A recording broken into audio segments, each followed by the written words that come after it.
Sorry, okay. you started without me. Should I do take two? So I just want us to take a moment, pause, breathe. It's gonna be okay. We're gonna get through this. And let's remind ourselves of the power that is in this room. We all have the power to knock on doors. We all have the power to educate our neighbors to get out the vote. And I know we're gonna win Public Lands Commissioner, we're gonna win Governor, State Attorney General, we're gonna win state representatives, we're gonna win Seattle City Council, and we're gonna beat these awful initiatives. And yes, I really believe we're gonna elect Kamala Harris.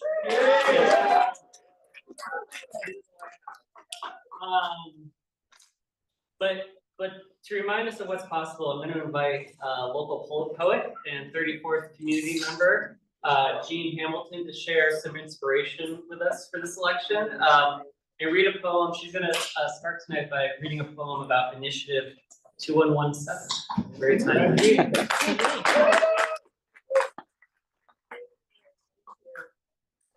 I wrote this poem, it was after I had recited a poem that I wrote for Kamala that you'll hear at the end of the night. But after I read it for a fundraiser, Colleen Hinton came up to me and she said, you have to write a poem for Initiative 2117. So I did, and here it is.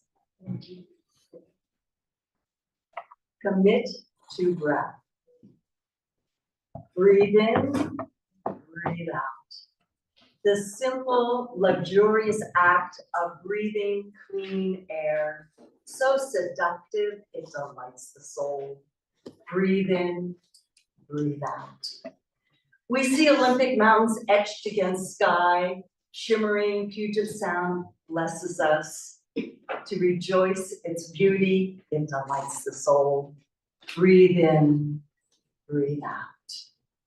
From the lush moss of the rainforest that cradles branches for us to see the cycle of a perfect life. To the dry side of the gorge, a vastness of jagged peaks and open fields, to the magical kingdom of Mount Rainier, so enormous and complete, it delights the soul. Breathe in, breathe out. But in a number of years that I can count on my hands, change has happened. A blast from the earth in all directions, hot, cold, wind, floods, fires. Tell us, we are doing great harm. A rainy November is so much better than a smoky September. The same simple act of breath is no longer the same. Breathe in, breathe out. Smoke that gags, we hold our breath, we hide indoors. Our souls shrivel from curtaining off the outdoors, which without the smoke would be a lovely day in the neighborhood. The sand shifting before our eyes, gagging on greenhouse gases, we in Washington commit to climate. Laws passed to invest and listen to the beating heart of the earth and begin to heal what we have broken. The steady steps toward healing are now in peril. A short-sighted hedge fund man trying to rip apart good work in the name of lower gas prices. But beware of a false ally. There is a cost for everything. At what cost do you put breathing air? In that short-sighted vision, they refuse to see, if they get their way, our children's children will no longer experience the simple, luxurious act of breathing clean air. Their souls may never know the delights of the land, the trees, and the air. When our time is done, we choose to be good scouts and leave camp better than we found it. Beware, voters. Crafty chaos keeps their campaign alive, but remember, no means no. Vote no to stop unwanted behavior. We vote no for forever fossil fuels, happily. We vote no for greater greenhouse gases. Joyously, we vote no to profits over people. On Initiative 2117, to vote for the air, to vote for the land, to vote for the people, we vote no.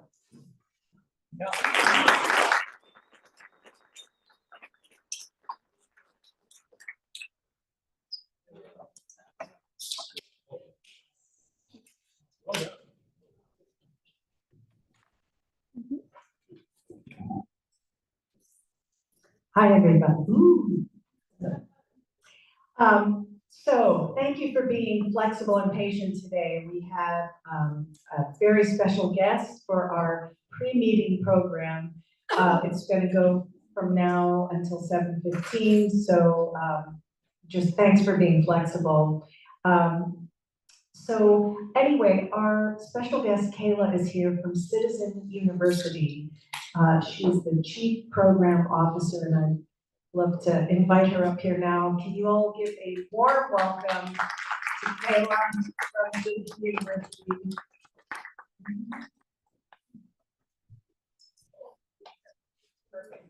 Yes, thank you so much, Rachel, and thank you so much for inviting me to be here. It is an honor to be among this group. I am actually, my name is Kayla, as Rachel said, Kayla Demonte, and I am a member of the 34th myself. This is my first LT meeting, not my last, I promise you that. But I moved to West Seattle about a year ago with my husband and my now 6-month-old baby. So we live up by the High Point Library. So if you see me around, please feel free to say hi. Woohoo! Would love to know more neighbors. And as I said, it really is an honor to be here. I actually think that I know many of you are PCOs. That is my favorite elected position in this big, great thing we are doing called Strengthening Democracy. PCOs, the neighborhood level folks, are such a core and critical part of this work. It would not work without you all and people who are doing this work at the neighborhood level. So I'm really excited to be here in this room. So as Rachel said, I am the Chief Program Officer at an organization called Citizen University. It was founded by Eric Liu about 12 years ago here in Seattle. We do work nationally. Our focus is on building a culture of powerful, responsible citizenship. And we ultimately believe that we need a real civic awakening across the country, and that is happening in cities and towns all across our nation. And when we talk about the idea of citizenship at Citizen University, we are talking about lowercase c citizenship, not anything having to do with legal status or documentation status, but the idea of being a participatory member of the whole of your society and thinking about your role that way. And at Citizen University, we use an equation to define citizenship. We say that citizenship is power plus character. Power plus character, meaning that in order to really live like a citizen, you need to be power literate. You need to understand how power moves in civic life, how decisions get made, how to build power through organizing. But that is not enough, that you also need to couple that with a sense of character, a knowing of your own values, of your own mind, opportunities to think about that in relationship to with other people, to think about your place as part of the whole. So power plus character equals citizenship. That is what we teach.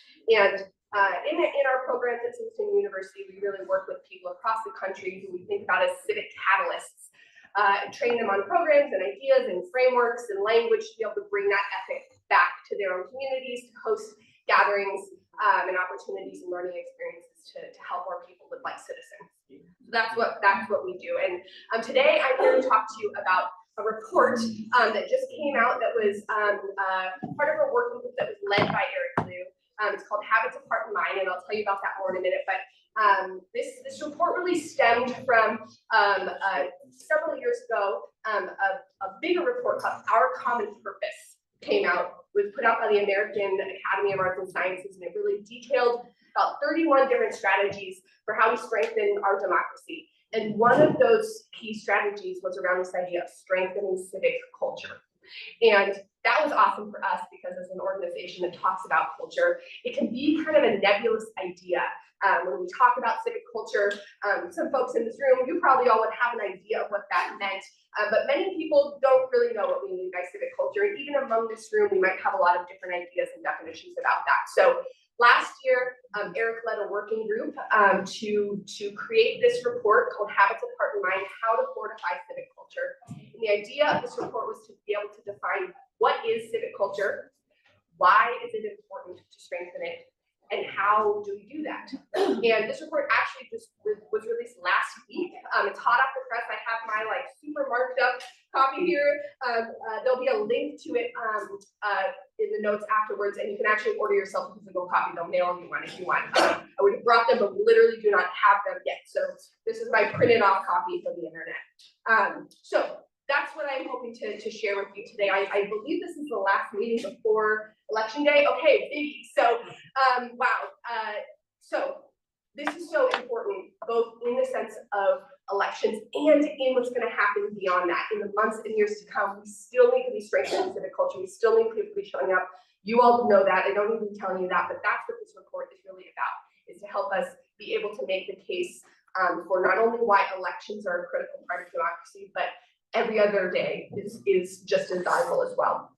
So let's go to the next slide here. So today I just want to kind of walk through an overview of the highlights of the report. There's so much good stuff in here, and I really encourage you all to dive into more detail about the things that are exciting about what I share. But today I just want to give a brief overview. So to start, this report really names what is civic culture. When we talk about civic culture, what is it that we're talking about? And that is the norms, values, habits, rituals, and narratives that help us understand who we are as a shared society. And we think that it's really helpful to be explicit about what this is, what civic culture is, because then we can actually think about, take stock of what's healthy about our current civic culture and what is unhealthy about our current civic culture. And we can start to think about what needs to be improved, what actions we can take to spur or support that. So as you can see up here, civic culture is narratives, the stories that we tell about who we are, what we believe about who we are as a shared society. Values, what do we think is important? What do we believe about ourselves as civic actors, about our shared society? Habits, showing up, participating is a habit. Non-participation is also a habit. Rituals, what are the collective experiences that we have that help us make meaning together as a shared society? Watching 4th of July fireworks is an example of a civic ritual. Walking to the ballot box to cast your vote is a civic ritual. Perhaps even a holiday get-together with those in your neighborhood that isn't necessarily political. That itself can be a civic ritual as well. And then norms. What feels normal in the way that we engage? And again, all of these ideas are value neutral. These can be, we can have positive norms, we can have negative norms, but the idea is we have norms, the ways that that feel normal to us. And ultimately, we think about civic culture as being a question of how shall we live together? How shall we live together? And really, you know, when we get down talking about this, we can sometimes go down a rabbit hole when people start to ask the question, you know, is this just about kind of kumbaya and papering over disagreement? Of course, we see a really valuable part of civic culture as building relationships and being able to build healthy ways of talking with each other about the things that we believe. But power building is also culture building. The ability to help people build skills, to lean in, to participate, to take action on the things that they care about, that is also culture building as well. And a lot of this report also talks about civic culture sort of in a broad level, at the national level, American civic culture. But it really starts to get interesting when it starts to dive down deep into local civic culture, the culture of our places. Seattle or Vashon or Burien civic culture, and the challenges and the delights and the things that make us us. And you can think about how that's different than the civic culture of Albuquerque or of Detroit or of Cleveland, and what makes our civic culture great and what makes our civic culture unhealthy at times. So that's a little bit about what civic culture is. So why is it important for us to strengthen civic culture? We talk about the difference at Citizen University between structure and culture. that there are amazing, incredible things that many of us in this room are working on around structural issues, electoral reform, issues, advocacy. But we believe that civic culture precedes structure. That in order for the changes that we're all working on around structural issues to stick, to be effective, that those need to be coupled with care and attention to our civic culture as well. That those things play off of each other, hopefully in a healthy way, but oftentimes in an unhealthy way. And then we think of civic culture, it sets the frame for us about what is possible. When our narratives and our rituals and our values encourage people to live like citizens, that makes a difference in voter turnout, in engaging with electeds, in engaging with PCOs, and that those norms and habits and values are something that we can actually take action on in the same way that we can take action on issues that we care about. And ultimately, we think that civic culture helps create the conditions for people wanting to participate, for wanting to take responsibility. Feeling like they're invited in, feeling like they're wanted, understanding how to be more a part of civic life, ultimately to help people feel the way that many of us want to feel, connected, like a member of the whole, and that civic culture is about creating the conditions that help people feel that way. So I'm just interested to hear, as a little mini focus group, what are some of the ways that you all feel that Seattle civic culture or the culture of the 34th feels right now? Feel free to shout them out, positive or negative. Make someone laugh to think about that question. I'm interested. Just one word thoughts or 2 word thoughts. I already talked about it. Some folks are. What? Well, I know some folks in my communities are tired of talking about it. They just want the election done. There's, yes, feeling tired, exhausted, anxious. Yes. What else? I heard someone else say. Yeah. Wanting to go away. Wanting to go away. Want him to go. Want him to go away. Okay, so again, feeling frustrated, annoyed. Yep. Okay. Other thoughts? Scared and nervous. Scared and nervous. Yes, that is real. That is real. Last minute. We do things very last minute, like we turn in our ballots way at the Last minute. Rush. Yes. Yeah. When we get together to do things and share coffee, we feel energized just by each other. Beautiful. Thank you. Yes, energized. So at the same time as feeling anxious or scared, we also have ways that we can feel energized by each other. And that's a great segue. I'd love to hear too, as we're, just think about the civic culture and the way it feels now. What are some ways that you would want it to feel? If you were to describe your ideal civic culture for the 34th, what are some words that you would hope that people feel as a citizen of our community? Empowered. Energized. Engaged. Included. Optimistic. Yes, thank you for those. Prepared, you're beautiful. Yes, okay, amazing. So that's what I want you all to think. Put those words in your head about both what it can feel like now and what we want it to feel as we turn to talking about the strategies that are in this report. How do we actually fortify and strengthen civic culture? And I'm going to ask in a minute for us to go to the next slide. But as you're looking at these things, I want us to think about, these are both simple ideas, but that doesn't make them easy. We all know this. These things are not a magic bullet. They require effort and energy. And it may seem obvious, but I think it is worth saying that the work of strengthening civic culture is never complete. It is unlike campaigns in that way, where the point is not to win or to lose and to check that off and move on. We are always needing to be strengthening civic culture. It's like a garden. It requires maintenance and care and tending to and weeding and seasonality. And so when we're thinking about strengthening civic culture, again, I know that this is the month to really dig in and find the energy and help our neighbors find the energy. But ultimately, this is work that is ongoing. And to me, that kind of is heartening to me, because it helps me feel like no matter what is going to happen this month, no matter what's going to happen a year from now, we can always be doing these things. We can always pick it back up. So these strategies here behind me are presented in the report as sort of like ingredients in a recipe. Oh yeah, okay, let's go to the next slide, please. Thank you. Oh, sorry. All good. One more before that.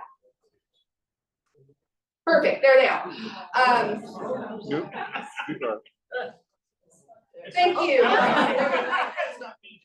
Okay, so these 7 strategies, as I said, they're sort of presented as ingredients in a recipe, and the purpose behind that is to say that these are some ideas. Here's an example of types of ingredients that you can add, but you all might think of others. There might be ways to kind of spice these up in different ways. So the report offers these up as an entry point to start thinking about this work. You know, as the need, the civic culture of different places is different, so is the need to think about how to strengthen civic culture. That there's different ways to do that in different communities as well. So as you can see up here, practice civic love and joy. Sometimes civic participation can be presented as like an eat your vegetables kind of activity. It can feel like a chore. And this report kind of talks about how turning a civic participation into something that feels fun, that feels connected, that feels joyful is a really important and powerful part of inviting people in. I was reminded of civic love and joy when I went to get a beverage and I saw this man's jacket back here. Beautiful, lovely way to just infuse some joyful energy. So I love that. So it can be as simple as choosing to wear something that radiates positive energy around civic participation. This strategy in the report really talks about creating physical spaces and experiences that help people feel a sense of joy, of positivity, so that they can lean into some of those tougher, more intellectual discussions. The second one is about promoting habits of service. Everyday acts of service are included for our communities. And this can be formal means of service, military service, other structured service organizations, but they can also be things like helping your neighbor bring in the trash bins, helping your seatmate on an airline put their luggage up in the bins. These types of everyday acts of service, they ripple. You've been the recipient of those. Hopefully you've given out some acts of service. And so the report really encourages that as a strategy to strengthen civic culture. The third one up here is around creating space for the free exchange of ideas and to model being unafraid. And I'm confident that this group, many LDs, know what it's like to argue, hopefully productively most of the time, but know what it's like to get into it with each other. And to recognize that having different opinions is a normal thing for people that you also want to be connected to. So this skill is needing space to grow, and the report talks about that. The fourth one on here is about engaging people in co-design and decision-making. So co-design and decision-making can be big things like participatory budgeting, which I know many of you are familiar with, or community feedback meetings, but this strategy can also be infused in smaller ways. And the underlying idea behind this strategy is to awaken people to their power and to help people be able to build that habit of sharing their ideas, of feeling what it's like to be asked, and for us to create spaces wherein people are supportively doing that. The fifth one is about practicing mutualism and mutual aid. When we commit to each other, we are better. Each of us in this room has things to offer. Each of us in this room has things that we need. All of our neighbors have things that they can offer and things that we need. And as we get more insular and our worlds become more virtual, of course, there are ways to engage in mutuality online. But you all as neighborhood representatives know the value of being able to make connections and being able to help people feel valued and feel like valued in something to offer and valuable in that you're willing to help them as well as others are as well. The sixth is around spreading narratives of common purpose. And in their report, this one really does focus on the story, the common purpose of America at large, our national story. And it's also an exciting thing to think about. What our common purpose is, what our common narrative is here locally, and to encourage us to think about the story of who we are, not only as Americans, but as Washingtonians, as 34thians. And the seventh one in here is about rooting activity in a shared place. And on that note, I mean, when in our work, we go across the country, there are a lot of people who either themselves or the folks that they work with who sometimes feel like it's complicated to understand how to feel about being an American right now. But if you start to ask them, how about, are you proud to be a Washingtonian? Are you proud to be a Seattleite, a member of the 34th, a member of Hurrian? It starts to become a little bit more easy to think about the pride of place and rooting your commitment to the place that you live. So that is the 7th strategy in this report. And so when we think about all of these things, as I said, these are offered up as ingredients in a recipe. And the report encourages folks who work in civic spheres and civic life in many ways to think about how we can infuse these strategies, both in big ways, whether that's gatherings or events you're putting on, or even in your day-to-day interactions with folks. And so I would love, we're not going to ask you to share, but I would love, as you're looking at this list, to just think about, maybe you've already started thinking about, what are the places that you go, the communities that you belong to, that make you feel this way, that feel like they are designed in this way? Or who are people in your life that you feel lead with these ideas, with these values? This is a way to think about, you know, if you might come up with ideas yourself, you might have some thoughts, but that's the way that I always think about when I get stuck. I think about the places that make me feel this way, the people who make me feel this way, and I start to use that as an inspiration. And I imagine some of those people are in this room right now. So as I said, we are all here thinking about campaigns, elections, the big election coming up, and I hope that I can offer this up as a tool, as a grounding, as a foundational resource for hopefully a really positive jumping off point in November. But ultimately, no matter what happens in November, nationally and locally, civic culture work is going to be important, period, all across the country and here. And I hope that you all can trust that at Citizen University, we are working with people like you all across the country who you can trust that they're doing their part, and they can trust that you're doing your part, and that's what we're all about. So I'm going to put up here the last slide includes my contact information if you're interested in learning more about Citizen University. The American Academy is also putting on a webinar that's going to be led by Eric Liu. That's an hour-long session about this report. If you're interested in this and want to dive in further, it's a public webinar on October 28th. So this will be linked in the notes if you're interested and want to sign up for that. I'll also say that Citizen University is hosting a free workshop at the downtown branch of the Seattle Public Library next week. It's more of an interactive workshop about building and strengthening strong civic communities. So if you're into that, that link is also going to be in the notes. And I'll leave you with these final 3 thoughts that would be my wish for you coming into this final stretch of this election year. One is to balance out a focus on electoral change with focus on civic culture change. Number 2 is to believe in your power, not just as a political advocate, but as a civic catalyst. And the 3rd is to think about your role, not just in getting people information, but in creating the conditions that make people feel invested, invited, and responsible. And that's what I've got for you today. Thank you for allowing me to be here.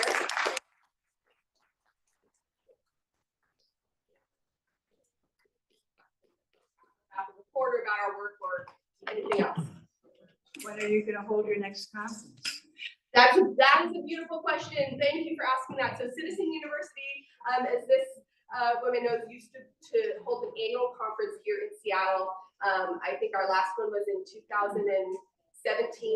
Ultimately, what we decided to do was start focusing on training people nationally. So that's where we shifted our energy. But we are attempting to do things like workshops and other ideas locally. And I will bring that back to our team that we had one interested recipient of holding our conference. So thank you for asking that. Yes. And how about, how do you go in and work with young people? Yep, yes, so the question was about our work with young people. So one of our most powerful programs is called our Youth Collaboratory. We work with high school students all over the country, and applications for this program just opened up. So if you have high school students in your life, send them to our website. We work with sophomores and juniors in high school for a 6-month program that's focused all about civic power, what it is, how to build it, how to circulate it, and supporting young people in doing a power project that supports their community and connecting them with other change makers. So check that out. Applications are open right now. On the website? On Citizen University's website, yep. It's called the Youth Collaboratory. And just, and a heads up to everybody, I will be getting all the information from Kayla for Carla, and you can find that at any time in the next day or so on our programs hub page, which is a specific page on our website that's devoted to giving information about all of the pre-meeting programs that we've had. And you can always go there. We've got PowerPoints there, there's videos, there's links and resources.